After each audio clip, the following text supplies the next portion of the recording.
Friends, మనం శ్రీమద్ వాల్మీకి రామాయణం నుంచి ఒక ప్రశ్నను పరిశీలిద్దాం. క్వశ్చన్ ఏంటంటే, in the Ramayana in which kanda does Sampati describe his past account to the వానరాస్? రామాయణంలోని ఏ కాండలో సంపాతి తన గత వృత్తాంతాన్ని వానరులకు వివరించాడు అని చెప్పి ప్రశ్న అడుగుతున్నారు. ఆప్షన్స్ వచ్చి సుందరకాండ, అరణ్యకాండ, కిష్కింధాకాండ, యుద్ధకాండ.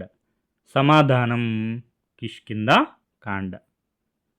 మనం శ్రీమద్ రామాయణం కిష్కింధాకాండము 58వ సర్గలో పరిశీలిస్తే, అంగదుడు చెప్పిన మాటలు విని సంపాతికి కన్నీళ్ళు ఆగలేదు.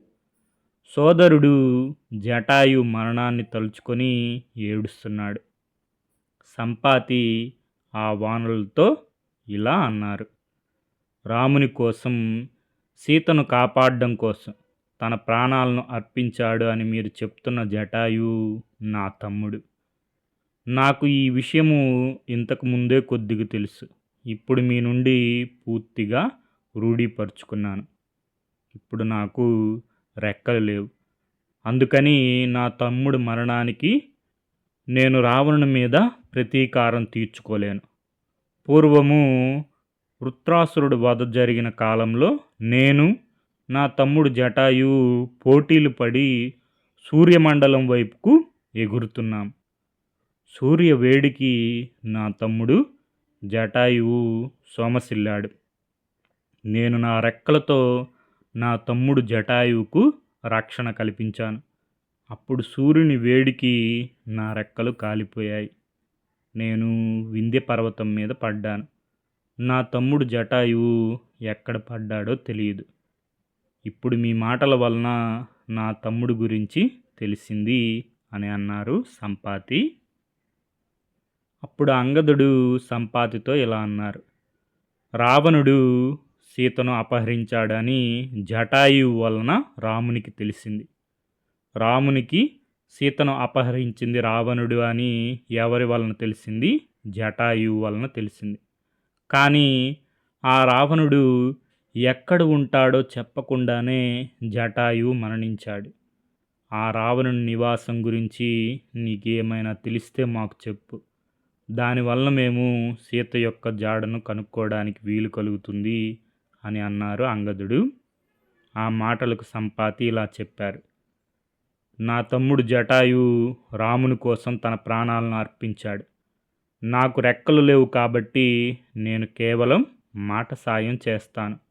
నాకు వరుణలోకం, భూలోకం, స్వర్గలోకం, పాతాళలోకం, దేవాసుర యుద్ధం, అమృతాన్ని మధించడం అన్నీ నాకు తెలుసు.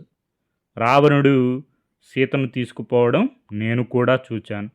అప్పుడు సీత రామా రామా అని అరుస్తూ ఉంది. ఇంకా రావణుని గురించి చెప్తాను వినండి.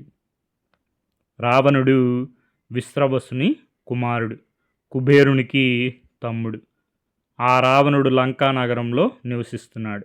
ఇక్కడికి 100 యోజనుల దూరంలో సముద్ర మధ్యంలో ఒక ద్వీపం ఉంది. ఆ ద్వీపంలో విశ్వకర్మచే నిర్మింపబడిన లంక అనే నగరం ఉంది. ఆ నగరం చాలా విలాసవంతంగా ఉంటుంది. బంగారు ద్వారములు, బంగారు అరుగులు, పెద్ద పెద్ద భవనములు ఆ నగరంలో ఉన్నాయి. ఆ నగరం చుట్టూ శత్రువులకు ప్రవేశించరాని పెద్ద ప్రాకారం ఉంది. రావణుడు సీతను ఆ లంకా నగరంలో బంధించి ఉంచాడు. మీరు లంకా నగరం వెళ్ళగలిగితే అక్కడ సీతను చూడగలరు. కానీ మీరు 100 యోజనముల సముద్రం దాటి వెళ్ళాలి. అక్కడి నుండి సముద్ర మధ్యంలో ఉన్న లంకను చేరాలి. మీరు తొందరగా వెళ్ళండి. మీరు సీతను చూడగలరు అని నా దివ్య దృష్టికి గోచరమవుతూ ఉంది. నాకు మా పక్షుల గురించి బాగా తెలుసు. కొన్ని పక్షులు కేవలం ధాన్యం తిని జీవించేవి, భూమికి సమాంతరంగానే ఎగురుతాయి. రెండవ జాతి పక్షులు అంటే కాకులు మొదలగునవి ఇంకొంచెం పైగా ఎగరగలవు.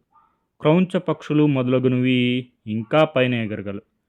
ఇంకా 4వ జాతి పక్షులైన గ్రద్దలు మొదలగునవి ఆకాశంలో చాలా ఎత్తులో ఎగరగలవు. ఇంకా హంసలు మొదలగు పక్షులు ఇంకా ఎత్తులో ఎగరగలవు. వినతకు గరుడు, అరుణుడు జన్మించారు. వారిది ఇంకా ఎత్తున ఎగరగల పక్షి సంతతి. మేము అరుణి సంతతి వారము. రావణుడు నా సోదరుడు జటాయువును చంపాడు. కాబట్టి నేను రావణుని మీద ప్రతీకారం తీర్చుకోవాలి. మేము ఆకాశంలో ఎంత ఎత్తున ఎగురుతున్నా, నేల మీద ఉన్న ఎంత చిన్న వస్తువునైనా నిశితంగా చూడగలం. నాకు లంకలో ఉన్న సీత స్పష్టంగా కనపడుతూ ఉంది. మాకు సహజంగా ఉన్న తీక్ష్ణమైన చూపు చేత 100 యోజనముల దూరంలో ఉన్న ఏ వస్తువునైనా చూడగలం. ఎందుకంటే మేము ఆకాశంలో ఎగురుతూ ఎంతో కింద భూమి మీద ఉన్న సూక్ష్మమైన జంతువులను కూడా చూడగల శక్తిని మాకు ఆ భగవంతుడు ఇచ్చాడు. మీరు ముందుగా సముద్రం దాటే ఉపాయం ఆలోచించండి. సముద్రం దాటితే కానీ లంకా నగరం చేరలేరు. మీరు నన్ను సముద్రం వద్దకు తీసుకుని వెళ్ళండి.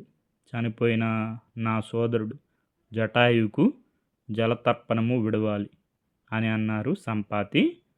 సంపాతి చెప్పిన మాటలకు వానరులు ఎంతో సంతోషించారు. రెక్కలు కాలిపోయిన సంపాతిని ఎత్తుకొని అందరూ సముద్ర తీరమునకు వెళ్ళారు.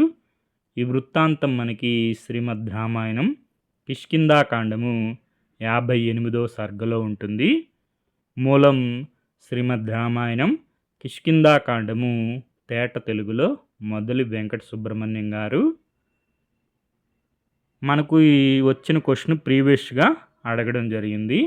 రామాయణంలోని ఏ కాండలో సంపాతి తన గత వృత్తాంతాన్ని వానరులకు వివరించాడు? సమాధానం Kishkindhakanda. Okay friends, thank you for watching.